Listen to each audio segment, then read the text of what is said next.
안녕하세요. 오토게 임종민입니다. 명절 잘 보내셨습니까? 이렇게 명절은 빨리 지나가는 것 같습니다. 자동차 시장이 개혁을 앞두고 있다 보니까 연일 정말 챙겨봐야 될 뉴스들이 쏟아져 나오고 있습니다. 그 뉴스에는 중심에 테슬라가 있고요. 그리고 테슬라보다 출발이 늦었지만 테슬라를 빠르게 압박하고자 하는 내연 자동차들의 많은 차세대 전략들이 쏟아져 나오고 있습니다. 2010년에 스마트 혁명을 모빌리티에서 그대로 보고 있는 것 같습니다. 2008년도에 아이폰이 나올 때만 해도 사람들은 이게 뭐에다 쓰는 물건이냐 이런 시각이었습니다만 2010년도에는 IT 산업 전반을 뒤집어 놨죠. 뿌리째 바꿔놨습니다. 산업을 재편했고 전 세계 IT 기업의 지도를 바꿔놨습니다. 인간에게 가장 큰 문명적인 혁명을 일으킨 두 가지가 이제 정보 그리고 이동수단이죠. 그 두 가지가 이제는 다 혁명을 통해서 새로운 시대로 접어들기 위한 직전에 와 있습니다. 그러다 보니까 2010년보다도 더 많은 분들이 이 자동차 시장에서 일어나는 개혁에 더 관심을 많이 보이고 있는 것 같습니다. 전기차에서 여러 가지 키워드들이 있었습니다. 뭐 자율주행도 있었고, 뭐 전동화도 있었고, 배터리도 있었고. 근데 시간이 지나면서 이 자동차의 혁명의 가장 중심에 서 있는 게 배터리구나 라는 것을 사람들이 인식하고 있습니다. 업계 측에서도 배터리가 가장 키워드였구나. 배터리를 확보하지 않으면 어떤 사업도 앞으로 불가능해지겠구나. 배터리에는 지금 크게 세 가지 문제가 있습니다. 첫 번째는 확보. 얼마나 안정적인 공급 라인을 확보할 것인가. 이 문제가 있고요. 두 번째는 가격입니다. 이놈의 배터리가 원가가 너무 많이 들어가다 보니까 전기차에 실어서 팔아도 이익이 발생하지 않는 이 구조. 테슬라조차도 이익을 내기 쉽지 않은 이 구조가 가장 큰 문제입니다. 그 다음에 이제 세 번째가 현재 이 리튬이온 배터리는 이제 폭발할 가능성이 있으니까 불이 날 가능성이 있으니까 안전한 배터리를 어떻게 만들 것인가. 그 다음에 에너지 덴시티를 어떻게 높여서 배터리에 가중되는 무게, 이 배터리가 무거워지면은 이 전비에도 영향을 미치고 여러모로 좋지 않으니까 이걸 어떻게 달성할 것인가.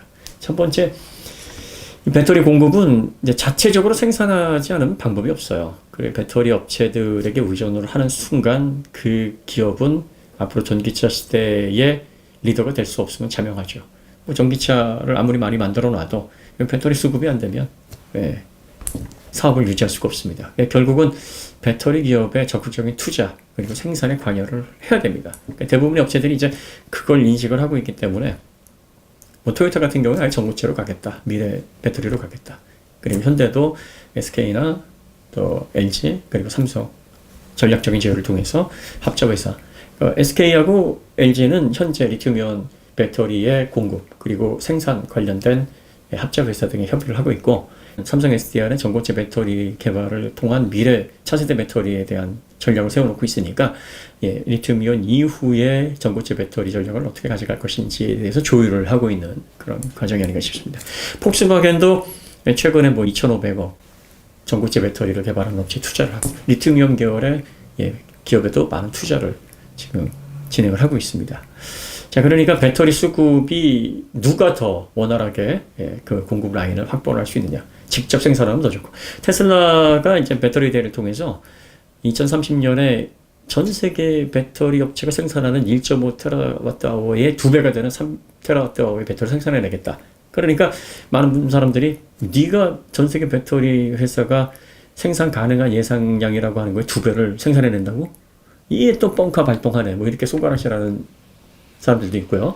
테슬라가 2012년서부터 이제 모델 S를 내놓고 본격적으로 전기차 사업을 진행을 해놓고 보니까 배터리의 원활한 공급을 직접 해결하지 않고서는 사업 전망이 없겠다라는 생각을 누구보다 더 명확하게 해서 결국은 배터리에 총력을 기울이는 방향으로 사업을 전환을 해서 확실한 목표를 세운 거다. 이렇게 보시는 분들도 계십니다.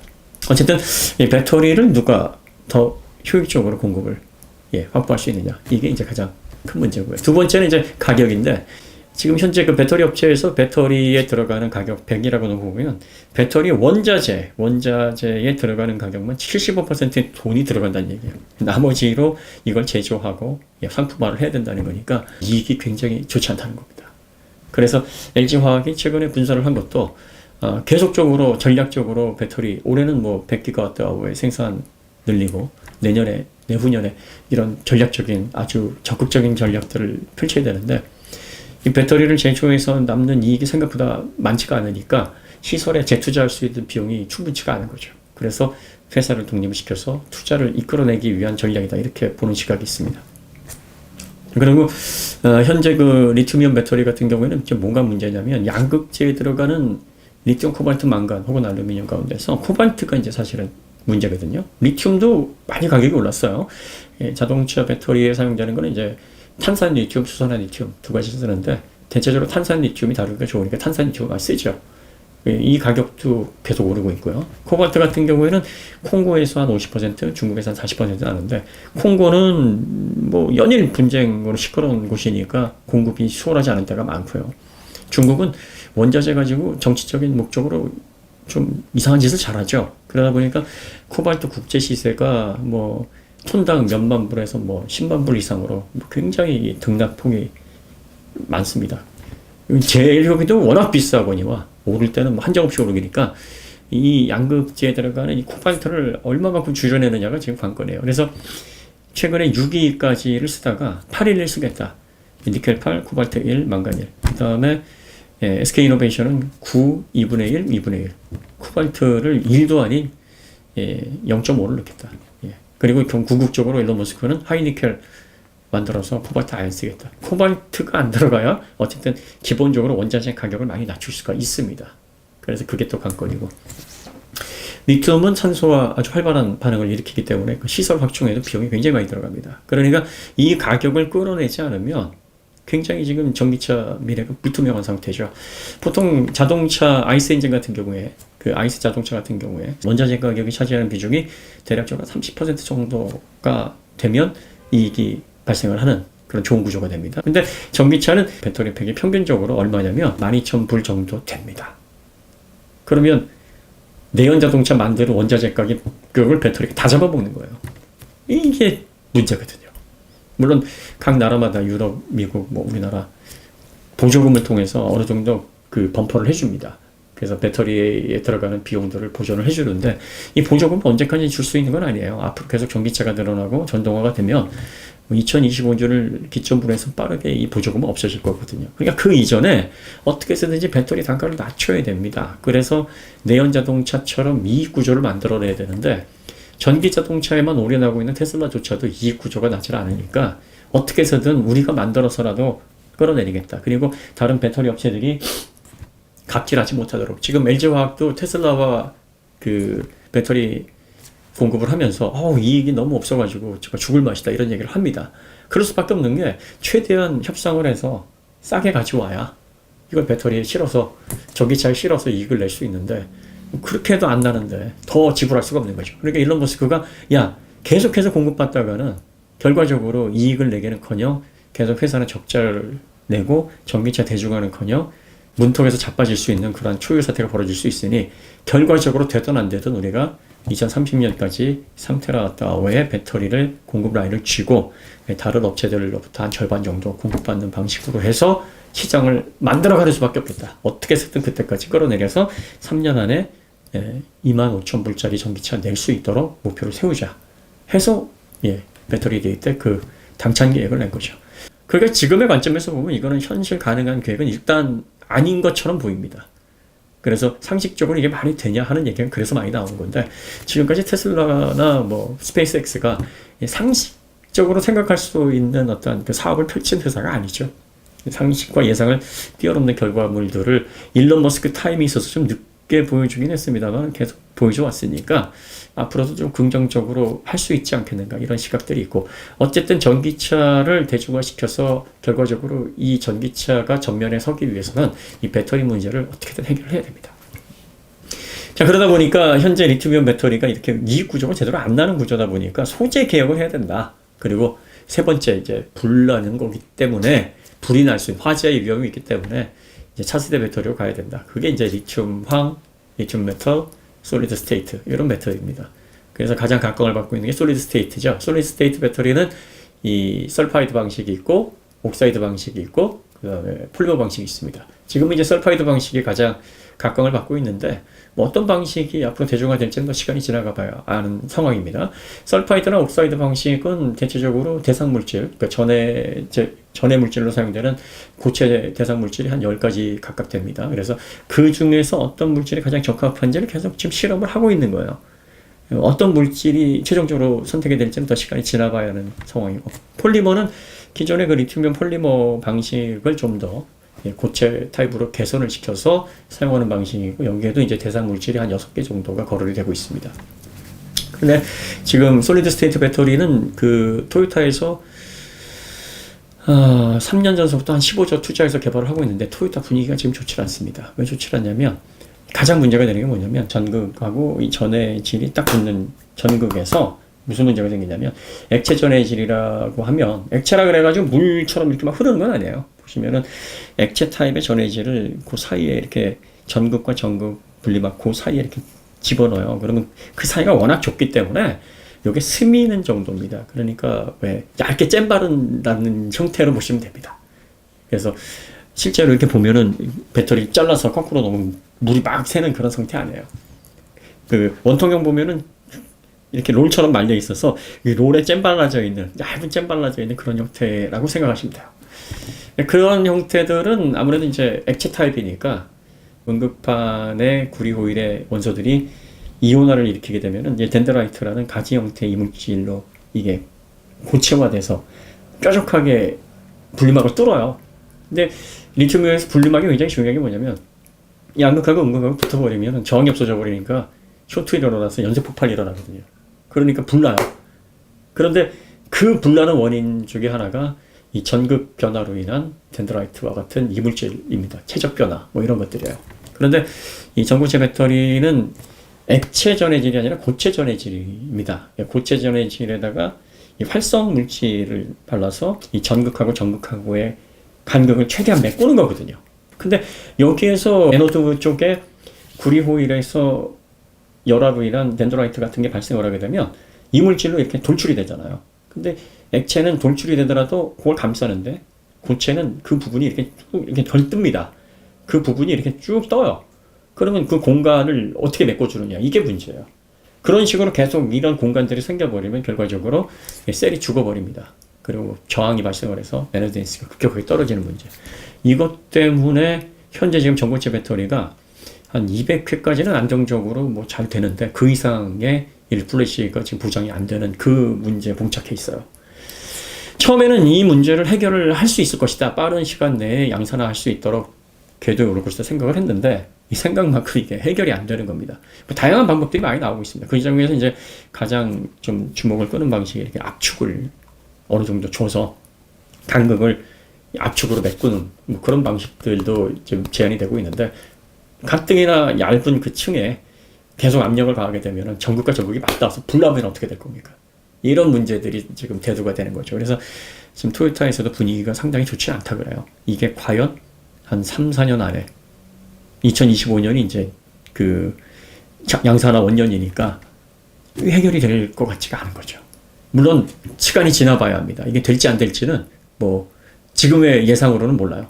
그러다가 뭐 확실하게 이런 열화 문제를 해결할 수 있는 물질이 나올 수도 있는 거니까, 어쨌든 지금 전고체 배터리 진영은 그렇게 해서 뭐 이렇게 분위기는 좋지 않은데, 결과적으로 토요타나 폭스바겐도 지금 전고체 배터리 분야에 투자를 많이 하고 있어요. 그러니까 삼성 SDI도 리튬이온 쪽에 뭐 경쟁력이 지금 충분하지 않으니까 솔리드 스테이트 배터리 쪽으로 가자 해서 많은 투자를 지금 하고 있는 상황입니다. 지금 그 문제를 해결해야 되는데, 내연차들 같은 경우에는 그래서 이런 배터리 문제를 어떻게 해결할 것인지가 굉장히 관건입니다. 지금까지 전기차에 신경을 쓰지 않았기 때문에 배터리는 더욱더 신경 쓰지 않아서 배터리의 생산 라인 확충은커녕 공급도 지금 제대로 어떻게 받아야 될지 모르고 있는 상황이고, 그리고 GM 같은 경우에도 지금까지 전기차 팔아가지고 단 한 푼도 남긴 적이 없다라고 발표를 한 적이 있고, 현대기아도 마찬가지일 겁니다. 현대기아도 코나 니로 EV 만들어서 판매를 하고 있습니다만, 뭐 우리가 많이 밑지고 팝니다 이런 얘기는 안 하고 있습니다. 그 구조를 보면 뻔합니다. 밑지고 팔아요. 앞으로도 지금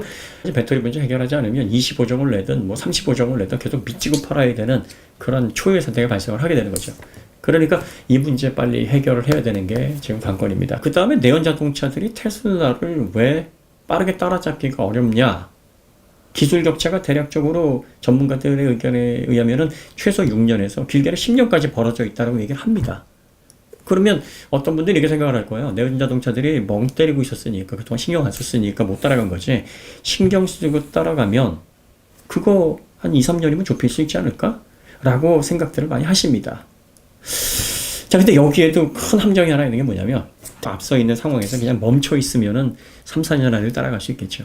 하지만 테슬라가 가장 무서운 건 바로 이 부분입니다. 저희가 이제 테슬라 관련된 정보를 다루면서 영상에서 이 부분을 다룬 적이 있는데 한번 보시죠. 테슬라는 자동차 제조에 실리콘밸리다운 요소를 불어넣었습니다. 전통적인 자동차 회사는 브레이크와 정지 마찰력 실험을 위해 북극권의 스웨덴 북부에 위치한 시험 트랙에서 약 3, 4일 시험 주행을 실시하고 수집된 데이터를 가지고 본사로 돌아가 수주간 토론을 진행한 후 개선점을 적용하는 식으로 최종 반영에 짧으면 2, 3개월, 길면 6개월 이상 소요되는 구조였습니다. 테슬라는 비효율적 로컬 테스트를 최소화하고 대형 냉동 트레일러가 달린 아이스크림 배송 트럭을 빌려 엔지니어가 파커를 입고 들어가 실시간으로 데이터를 수정하는 IT 기업다운 기질을 발휘했습니다. 테슬라가 가장 무서운 건 새로운 방향, 새로운 기술, 그 다음에 어떤 기술 전환, 이런 것들이 굉장히 빠르다는 겁니다. 기존 내연 자동차와 비교할 수 없을 정도로 빠릅니다. 예를 들어서 브레이크 냉각 라인, 뭐 저온, 극저온에서의 어떤 동작, 뭐 이런 것들과 관련된 테스트 과정의 일례입니다만, 이런 것들이 거의 전 부분에서 다 차이가 난다는 거예요. 지금 신차 개발할 때 내연 자동차들은 어떻게 합니까? 상품 기획자들이 전반적인 어떤 상품을 개발할지를 아웃라인을 잡고, 그러면 엔지니어와 디자이너가 붙어가지고 그런 전반적인 기획들을 하게 됩니다. 거기에 경영진 붙어야죠. 그리고 또 외부에서 설문조사나 또 시장 조사를 합니다. 그래서 대략적으로 어느 정도 스펙을 어느 정도 가격으로 할 것인지, 또 디자인도요, 요즘은 다국적으로 대륙마다 하나씩 뭐 2개 내지 3개의 센터를 놓고 거기에서 알을 수십 개를 제시를 합니다. 그럼 그 가운데서 토의를 통해서 선택을 하는 거예요. 그러니까 뭘 하나 결정하게 되면 굉장히 거쳐야 될 프로세스가 많습니다. 뭐 사양을 하나 변경을 하더라도, 심지어 그 펌웨어를 하나 변경을 하더라도 관련해서 이걸 관여를 해서 토의해서 이게 과연 시장에 적합할 것인지, 얼마를 책정해야 될 것인지, 이게 소비자들에게 얼마나 유용할 것인지 거쳐야 될 단계가 많다 보니까 하나하나 변경하는데 시간이 많이 듭니다. 그러면 빠르게 물론 이런 것들이 나쁘다고 얘기를 하는 게 아니에요. 그러니까 시장이 안정화되어 있고 품질의 지속성, 그리고 또 모든 예상할 수 있는 문제점들을 다 사전에 최대한 고려해서 낼 수 있으니까 최종적인 상품에 있어서는 완성도가 높아지는 건 사실입니다. 하지만 지금 자동차 시장은 이전의 기술들을 다 갈아엎고 새로운 기술로 완벽하게 전환이 돼야 되는 변혁기인데, 이 변혁기에서 바꿔야 될 게 산더미인데, 바꿔야 될 하나하나를 다 이런 식으로 처리한다고 보십시오. 얼마나 시간이 많이 걸리겠습니까? 예를 들어서 자동차에 들어가는 인포테인먼트나 그 관련된 PC 관련된 부품들, 이런 것들 대략적으로 제조사들은 풀체인지 기간마다 변경을 합니다. 6년에서 7년, 짧게는 5년인데요. 뭐 변경하지 않고 2세대 정도 가는 경우도 있어요. 평균 잡아서 한 7, 8년 정도마다 한 번씩 시스템을 변경한다고 보시면 됩니다. 그리고 변경을 할 때에도 기본적인 틀은 놓고 스펙만 살짝 상향 조정을 하고 UI만 변경하는 정도, 디스플레이 사이즈만 넓히는 정도만으로 개혁을 합니다. 테슬라는 어떻습니까? 테슬라는 모델 S가 나오고 나서 모델 3가 나올 때까지 기본이 되는 그 오토파일럿용 PC박스만 해도 3번에 걸친 대개혁을 이루어냈습니다. 지금의 시스템과 초창기 2012년도에 들어간 모델 S에 들어간 그 PC 시스템은 성능에서 완벽하게 차이가 납니다. 그리고 현재 통합 OS로 진화를 마친 상황이에요. 그러니까 다른 제조사들이 7, 8년 만에 소극적으로 일어나는 변화가 테슬라에서는 불과 2년 안쪽에서도 변화가 이루어진다는 얘기입니다. 이 말이 무슨 말이냐면, 내연 자동차들이 따라가야 될 지금 기술 격차가 6년에서 10년. 그냥 네거티브하게 6년이라고 보면 테슬라가 여기서 토끼처럼 잠을 자고 있으면 좋은데 기존에 달려왔던 속도보다 더 빨리 달려가고 있다는 거예요. 그러니까 다른 제조사들보다 3분의 1, 4분의 1 속도로 기술 개혁을 빠르게 변화를 수용하고 그걸 적용을 하고 있는 상황에서 이 격차가 좁혀지겠냐는 거죠. 격차가 늘어나면 늘어나지 좁혀지지 않는다는 겁니다. 그리고 누차 말씀드립니다만, 그 통합 OS를 적용하는 부분에 있어서 대형 자동차는 지금 상당히 좀 어려운 입장입니다. 기존의 통신 방식, 이걸 빨리 걷어내야 되는데, 그 캔통신, 이렇게 항상 말씀드리면은, 뭐 캔통신, 네트워크, 자동차 네트워크를 이제 전공하시는 분들이, 캔통신이 그렇게 문제가 많거나 비효율적이지 않는다. 그러니까 이게 기본적으로 아이디를 할당한 방식을 통해서 우선순위 아이디로 순차적인 통신을 하는 방식이 다대다 통신이기 때문에 그렇게 얘기하듯이 1대1 매칭은 아니다. 뭐 이렇게 얘기를 합니다. 근데 저희가 이제 1대1 매칭이라고 하는 거는 버스에서 이렇게 그 통신이 쭉 줄지어 서서 이렇게 들어가는 거는 멀티플이 맞지만 ECU가 있고 그 ECU와 ECU가 어쨌든 통신을 해야 되는 원시적인 방식이에요.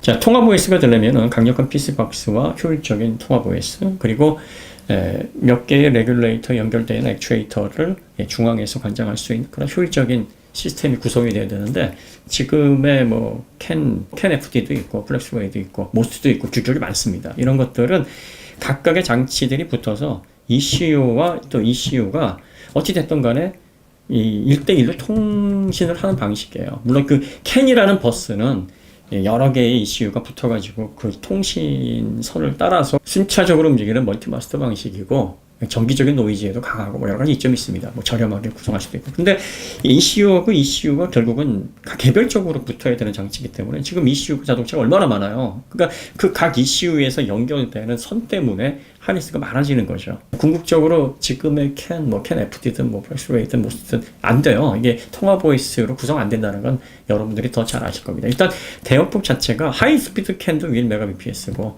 이게 그 화상으로 들어오는 데이터들은 어떻게 효율적으로 처리를 할 것이며 뭐 자율주행 기반의 또 그 외에 각종 그 다양한 센서들이 들어오는 그런 정보들을 어떻게 취합해서 이거를 조율할 것이냐